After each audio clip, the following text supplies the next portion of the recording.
Magandang hapon sa ating lahat mga kababayan. Ayan, dahil tapos na po ako nagluto ng mga ulam kaninang umaga.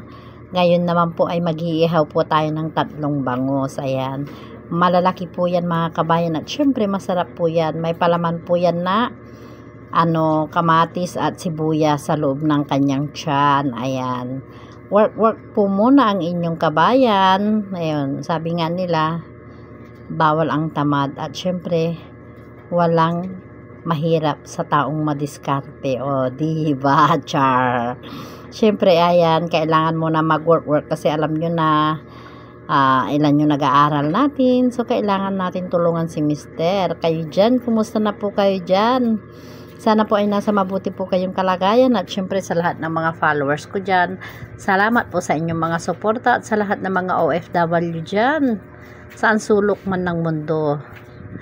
Kumusta na po kayong lahat? Ayun, tulad ng sabi ko, bawal ang tamad, kaya work po muna tayo. So ayan, nagluluto po ako dito sa Lapas Bok Choy at syempre masarap dito, kaya yung mga gustong kumain dito sa Lapas Bok Choy ay pumunta na kayo dito. So ayan, sipag at tiyaga lang po, buhay probinsya, ganun po talaga, sabi nga nila, sipag at tiyaga para may ilaga. O diba? Ayan, ihaw-ihaw muna tayo ng bangus mga kabayan at syempre pagkatapos ko mag-ihaw ng bangus, ako'y uuwi na. So ayan, maraming salamat at sa mga hindi pa nakaka-follow sa aking Facebook account, i-follow nyo lang po ako para mas marami pa po kayong mapanood. At syempre sa lahat ng sumusuporta ng aking YouTube channel, maraming salamat. Hanggang dito na lamang po mga kabayan.